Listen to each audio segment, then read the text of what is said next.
Isang espesyal na paggunita sa kanilang pagmamahalan ang ginawa ni na Tony Gonzaga at Paul Soriano sa mismong araw ng Kalayaan, ika-12 ng Hunyo taong 2025, nang ipagdiwang nila ang kanilang 10th wedding anniversary sa pamamagitan ng isang makabuluhang seremonya ng renewal of vows. Sa kanilang dekada ng pagiging mag-asawa, muling pinagtibay ng dalawa ang kanilang pagmamahalan sa isa't isa sa isang tahimik at pribadong selebrasyon. Ibinahagi ni Tony ang ilang mga larawang kuha mula sa nasabing okasyon sa kanyang social media account, kung saan makikita ang simpleng ganda ng seremonya na puno ng damdamin at alaala. Makikita sa larawan si Tony na maaliwalas ang mukha habang naglalakad sa aisle suot ang isang minimalist ngunit elegante na damit.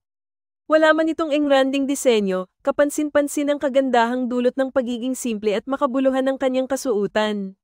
Sa kabilang banda, si Direk Paul ay presentable sa kanyang suit na nagpapakita ng kahandaan at kaseryosohan sa kanilang muling pagpapakasal. Hindi rin nawala sa mga larawan ng kanilang mga anak na sina Seve at Polly, na parehong makikita ang kasiyahan at kagalakan sa kanilang mga mata.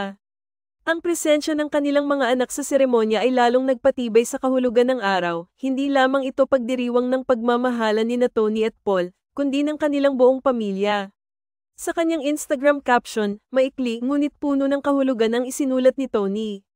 10th, simpleng numero at emoji, ngunit sapat na upang ipahiwatig ang lalim ng emosyon at kasaysayan na kanilang pinagsaluhan sa loob ng 10 taon.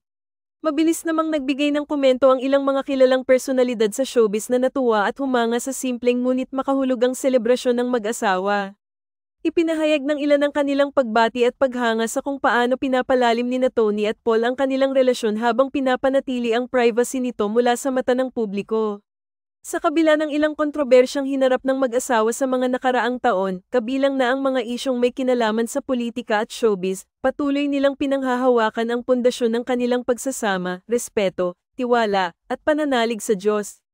Hindi lingid sa kaalaman ng marami na nagsimula ang relasyon ni na Tony at Paul sa isang tahimik at matatag na samahan. Matagal silang naging magkasintahan bago tuluyang nagpakasal noong 2015. Mula noon ay sabay nilang hinarap ang buhay may asawa, pagiging magulang, at ang kani-kanilang mga propesyon, si Tony bilang isang artista at TV host, at si Paul bilang direktor at producer. Ang muling pagpapalitan nila ng sumpa ngayong 2025 ay hindi lamang simbolo ng kanilang pagmamahalan kundi isa ring pahayag na sa kabila ng mga pagsubok, pinipili pa rin nilang manatili, magmahal, at muling magsimula, sama-sama.